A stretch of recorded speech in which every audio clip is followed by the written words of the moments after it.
In the ancient Gurukula of a prominent Mayavadi teacher, Sri Yadava Prakasha, young Ramanuj, destined to become the great Ramanujacharya, studied the impersonal philosophies of the Upanishads. Born as Ilya Perumal on 13th April 1017 at Sri Perumbudur, Ramanuj's heart, however, yearned for a more intimate, devotional understanding of the divine. His soul resonated with bhakti, a love for Lord Vishnu that would eventually transform the very landscape of South Indian spirituality. One day, as the afternoon sun slanted through the modest chamber, Yadava Prakasha reclined on the floor, reciting verses from the Chandogya Upanishad. Ramanuj, in his customary humility, knelt and massaged his guru's feet, a daily act of devotion. But that day, something in Yadava Prakash's recitation struck a discordant note in Ramanuj's sensitive heart. Yadava Prakasha, with a dismissive tone, began babbling an interpretation of a verse that compared Lord Vishnu's eyes to Kapyasam.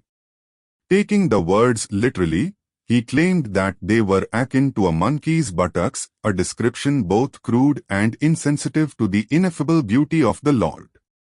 As the offensive words washed over him, Ramanuj's eyes brimmed with tears. He felt the sacred essence of Vishnu wounded by such mockery. Unable to remain silent any longer, Ramanuj's voice, though humble, trembled with righteous passion. Ramanuj, dear Gurudev, your interpretation of this verse does not honor our Lord's transcendental beauty. It is not only insensitive but utterly mistaken. Startled by the boldness of his disciples' reply, Yadava Prakash's eyes flashed with indignation. Rising sharply, he bellowed, Yadava Prakasha, you arrogant fool! Shudra, you know better than me. The chamber fell into a tense silence. Ramanuj bowed his head, pain and determination mingling in his gaze. Gathering his composure, he responded with profound clarity. Ramanuj, Gurudev, the verse speaks of Lord Vishnu's eyes as Kapyasam. While you interpret Kapi literally as monkey and Asam as buttocks, the sacred language of the scriptures is rich with symbolism. Kapi may also signify that which swallows darkness, and Asam may denote a blossom. Consider the sun, which banishes darkness and nurtures the blooming lotus in a lake.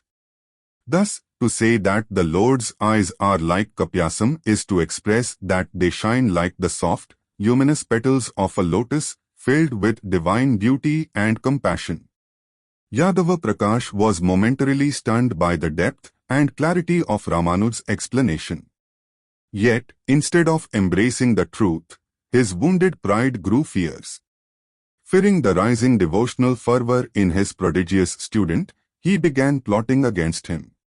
In secret, he arranged a pilgrimage to Kashi with the sinister intention of ending Ramanuj's life along the journey, after which he planned to wash away the sin with a purifying dip in the Ganga. However, fate had other designs. Ramanuj's cousin, Govinda, who had long admired his cousin's unwavering devotion, learned of the cruel plot.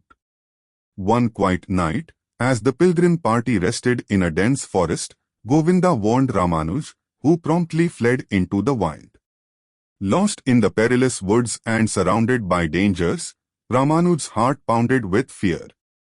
Just then, as if emerging from the divine play itself, a striking couple dressed in deerskin and exuding a mysterious aura appeared.